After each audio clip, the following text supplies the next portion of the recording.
Hello everyone, welcome to our Let's Play series of Planescape Torment. This is Colonel RPG as usual, and I'm very happy that you chose to join me today next to a Lim and I suppose another skeleton. Oh no, it's the same skeleton. Did he trip or something? Or is this his armor or something like that? I don't know, these are just rocks most likely. Last episode we were talking to Mort, and he had a very interesting conversation with us. I really enjoyed his conversation. He's very tough, look at that. 102 health, that's proper. He's actually the strongest. Mort is the strongest. Yeah, and we're gonna talk to the rest of the crew and see what they have to say and all that about our current predicament. What is my will? There are things I would know, Dakon. I will hear you, he says. So, Dakon, Ravel called you a slave. What did she mean? The hag. She knows nothing. Dakon's blade ripples, and you watch as the edges become grayed and dulled. His face clenches, and he speaks through his teeth. It is not my will to speak of this. Yeah, but I want to hear you speak of it. In fact, Ravel said a number of things in that conversation which interested me. Know that your will is my will. When you speak, know I must hear you. Know that your words may stay my blade or guide it to the throat of another. Why do I ask why? Why can I ask why? Let's see. Yeah, well, I guess that's the next step. What? But why? Dakon seems to look through you, as if meeting your gaze is unbearable. Your path is my path. I am chained to you. You're my slave? At the word slave, Dakon's face collapses in pain, as if he was struck. It is as if the word was a dagger, stabbing at the core of his suffering. But why, Dakon? No, it is a long tale, and know that nothing is gained in the telling. Still, I would hear it. Updated my journal. The people do not allow themselves to be enslaved to another in deed or chains. If we find ourselves in such a cage, we act to free ourselves, even if it means we must endure another cage for a time. You performed a great service for me. In doing so, you enslaved me. I acted to free myself. Know that I surrendered my word and myself to act in your name until your death. Yeah, I can't die though. That was not known to this one. I surrendered my word to him.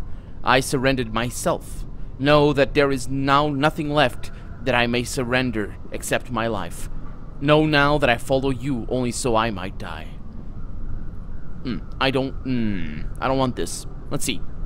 It doesn't have to be that way. Okay, I can release you. I no longer wish you to be a slave. Consider that paid. Yeah, that's true. So this other exact... Okay, yeah. So that's not what I want.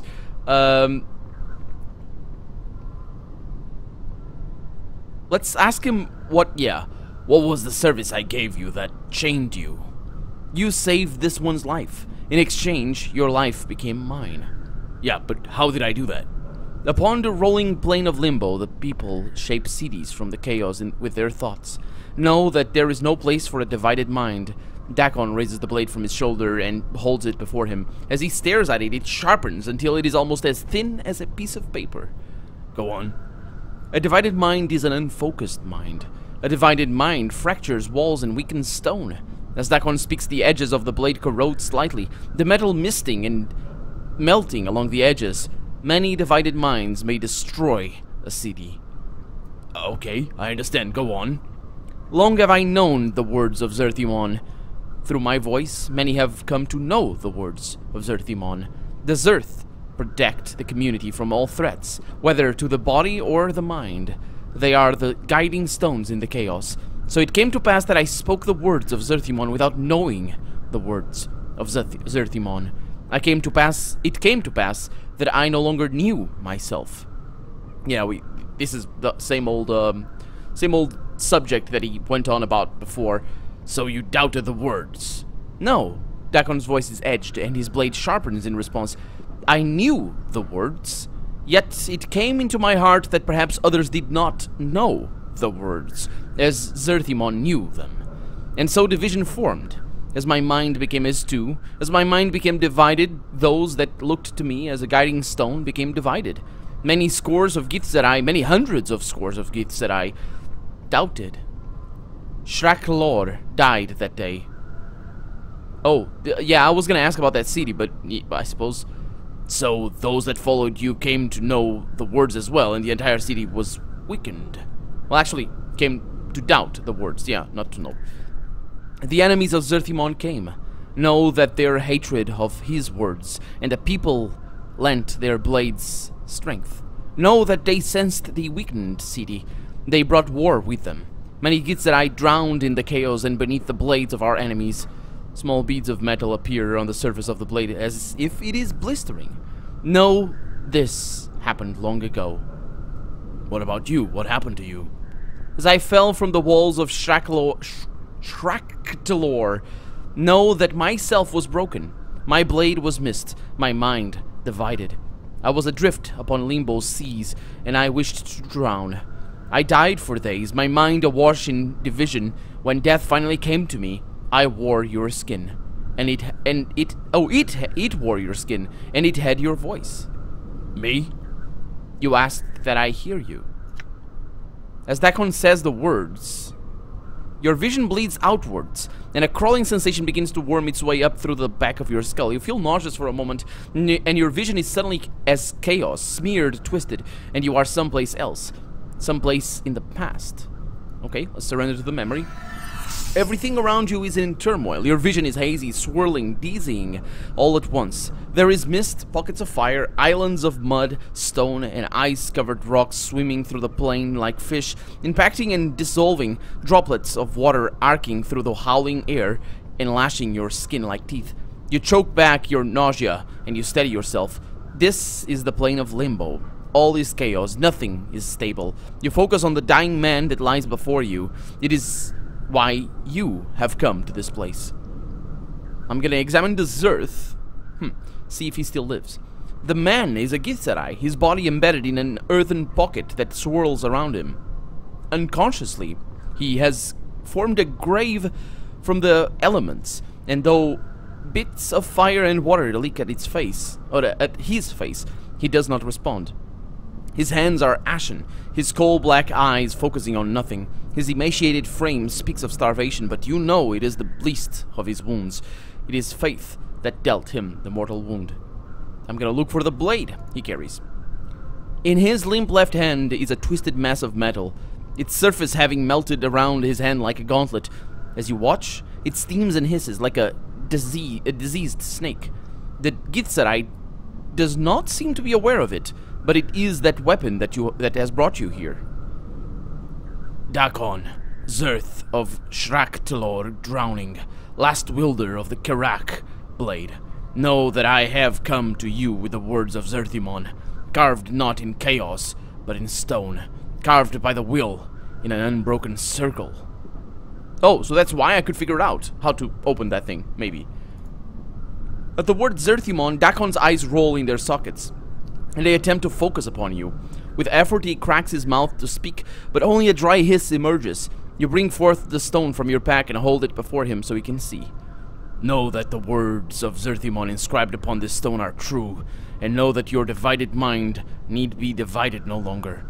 All you must do is take the stone, and you shall know yourself again. Dakon's eyes flicker over the unbroken circle of Zerthimon, and for a moment you think he might be too close to death to recognize it. Then, the right hand twitches and he pulls it slowly from its earthen prison. The clumps of earth streaming off it become water in Limbo's chaotic winds. His skeletal hands clutch the stone like a drowning man, and his eyes flash. Know that I have saved your life, Dakon, Zerth of Shraktalor. Updated my journal. Dakon's eyes turn from the stone and flicker over you, and he hisses again, too dry for a moment to muster the words. He blinks slowly, then speaks, his voice barely over a whisper, or above a whisper, but the words are what you wanted to hear. My life is yours, until yours is no more. Huh. Dakon is silent, the present Dakon. I heard your words, he says. The chaos in my mind became still. I knew myself again. So you got the circle from me? Updated my journal. Yes, in knowing its words, I knew myself. But, wait a minute. Yeah. But did it save your life, Dakon? Or did it divide you further? once you studied the circle. Dakon is silent for a moment, but his blade writhes, as if in pain. He is slow to speak again, and when he does, his voice is somber. It divided me, he says. Yeah, that's why he knew the words. Because he said he knew the words before, but when we met him, he didn't know the words. Then, did I save your life, Dakon? Or did I only add to the pain you already felt? Those words of Zerthumon's, they only seem to divide you more. I see it where you pore over the teachings. Dakon is silent. I say that I never saved you, Dakon. I only raised you from near death, so that you might die again. If you had died at Shractalor, then you would have known peace. Your words carry the weight of truth. He's talking. Your words carry the weight of truth. The death I would have died at Shractalor,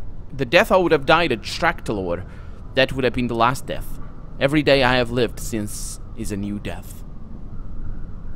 You need serve me no more, Dakon. I never saved your life. I only killed you twice. You owe me nothing. No. Dakon's forehead creases in pain, and his eyes stare through you. It is not your word that carries the weight, and your word will not free me. The word that chains me is mine. The torment is mine. I know in my heart that the chains remain. Words will not free them. Is there any way you can be freed? You must die a final death. Yet your path is not death's path. There is no resolution to this matter. Oh, I swear I'll find one, Dakon. I will find one that sets you free. Updated my journal. Dakon's voice becomes ragged, as if he has suddenly become sick. No, you have added other words to my words. His expression is pained, and his gaze meets yours. Now you have chained us both. Yeah, I have, haven't I? Yeah. There are other things I would know. So, what is Shractalor? Dakon's forehead creases as if he was struck a blow. It is not my will that we speak of that place. Yeah, but tell me. I think I asked about this already. Dakon is silent for a moment. No, it is the place where I died my first death. He says, yeah, what is this place? It is one of the great homes of the people. It has suffered many wounds in its life. One of its scars is by my hand. What do you mean? Upon the rolling plains of Limbo. Oh, so it goes back to that. Okay. Let's speak of another thing. Okay, so that joins that conversation. It probably stopped his conversation before. If we didn't have access to this one, we asked that one, and then he stopped at that stage. That's probably what happened. So let's see. You said I gave you the Circle of Zerthimon, Dakon. Yes, in knowing its words, I knew myself. Okay, so yeah, that's all just basically a shortcut to halfway through the dialogue. Tell me about the other me, the incarnation you knew. What was he like? Dakon's gaze travels through you, and he falls silent. Dakon. Updated my journal. Know that he was different. Know that the differences were not marked on the skin, nor in the way of the weapon, nor in the attire that cloaked him. Know that he was different in the way of thought, and the means he acted upon his thoughts. His will became substance. Know that he saw others and did not see them. He knew only how they could serve him. His heart was treacherous, and it was cold, and never did its coldness burn him. Did it ever touch you, Dakon? Did he betray you? Dakon's blade begins bleeding into a dull, flat black, and you watch as edges like teeth begin sprouting from the edge of the blade. His face clenches, and he speaks through his teeth. It is not my will, you know, of this. What, really? Tell me, Dakon, did he ever betray you? No, there are many treacheries. Any treachery upon me was by my hand. No other. Tell me, Dakon, what was the treachery? I surrendered my word to him. I surrendered myself. Yeah, I think we talked about this, yeah. What are you talking about? The people do not allow themselves to be enslaved to another. Yeah, so that goes back to that. Okay. Okay, cool stuff. So, and I can ask that. You saved my life. Oh, that's this one over here. So if I say this, he goes back to that. Okay, so we completed his dialogue, I think. For right now, anyway. Ooh, there's a monster. Okay, well, a nice pause here. These guys probably just spawn. Oh, freaking hell, there's more of those guys. Oh, he's going... Yeah, he's definitely going back for his back. Let's kill this guy. They might not like to attack me I'm gone. in twos. Hopefully not. We're really not in a good position here. So we killed those two, and that's fine. Let's continue our conversation now, this time with Anna. It's been a while since we talked to her. Anna just looks at you as you address her, and she frowns. Aye? What do you want now? Oh, are you alright? Anna just glares at you. Okay, well, I want to ask some questions. Why don't you ask the succubus your questions, then? Anna's eyes narrow to slits. Why are we even traveling with her? We don't need her, we don't.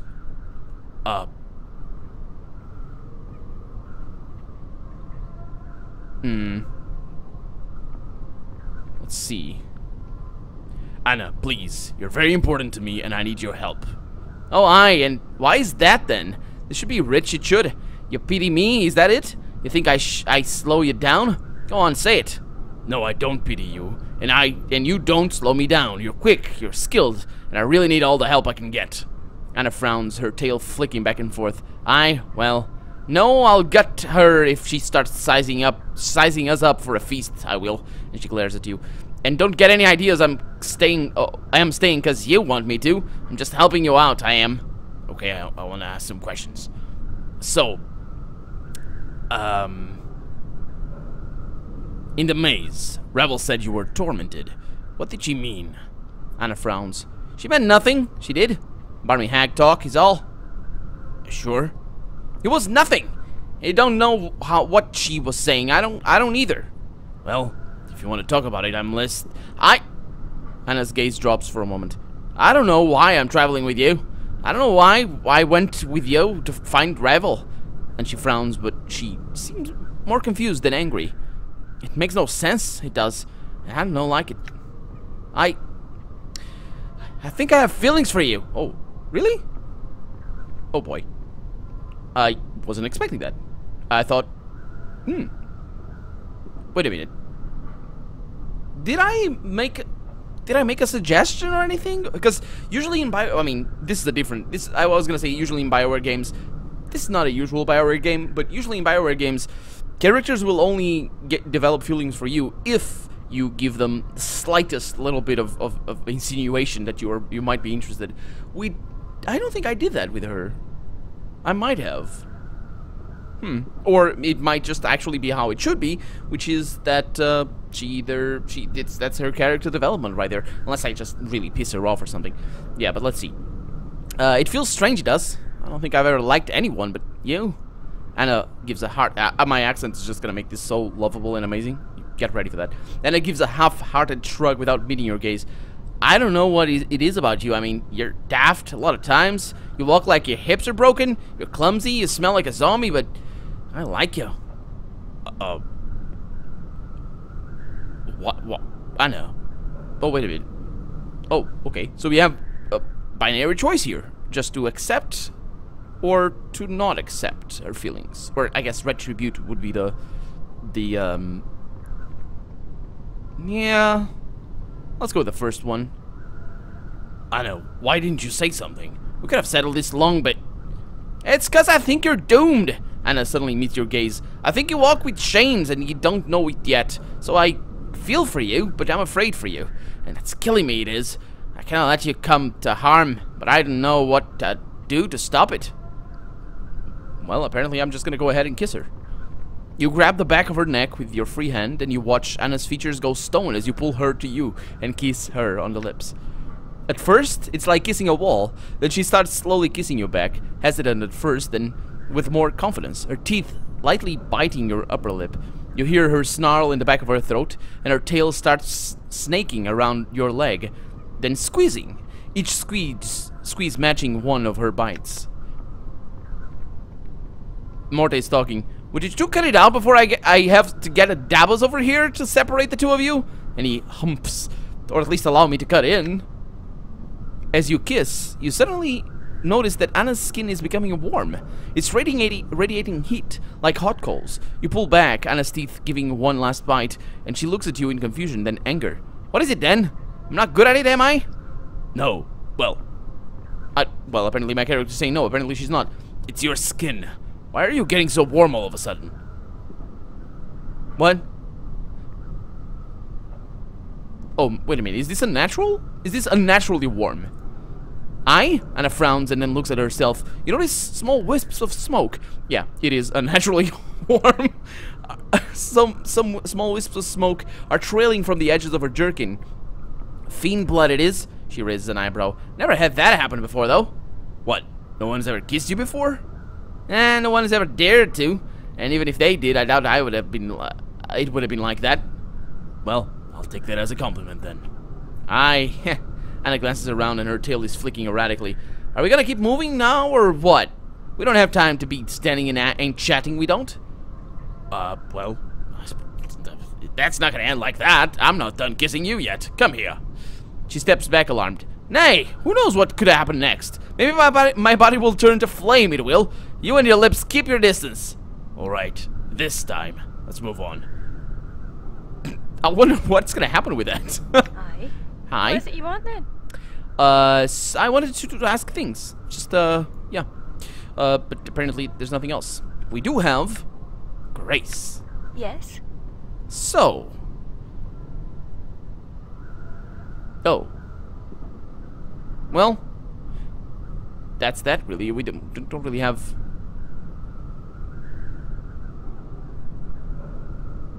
Yeah, we talked to her already. I think we did all the yeah, we talked to her already. We did all that we could with her. Yeah. Or could talk to about everything that we could talk about. So let's move on. Let's try not to get the Grillix grilled up, because that's or riled up, I suppose. Not grilled up, because that is it's bad news because those guys don't go down easy. I don't actually know where I am. Oh man, you hear this to the left side? Oh, there he is. Oh, they're attacking a Gronk? Oh, they're not attacking Gronk. Poor little guy didn't do anything. Okay, let me kill you all then. Because that's how it goes. Let's get a cloud kill right there. And I think that's gonna work. Here comes the green. Lovely. Fantastic. There we go. I'm gone. Let me look at my experience as well. I wanna keep an eye on that. That's quite a lot. Yeah, that's the same experience numbers as Baldur's Gate. Yeah, we have. It's quite a long while for us to level up. We have another Gronk over here. We got a bunch of Gronks. Oh boy, that's a lot of those guys. I'm gonna move you over here, and I'm gonna cast another one right there. Oh, don't go away. Let's see if that gets that guy as well. I kind of hope it does. Lovely. Okay, there's another one over there. I suspect it's gonna run away.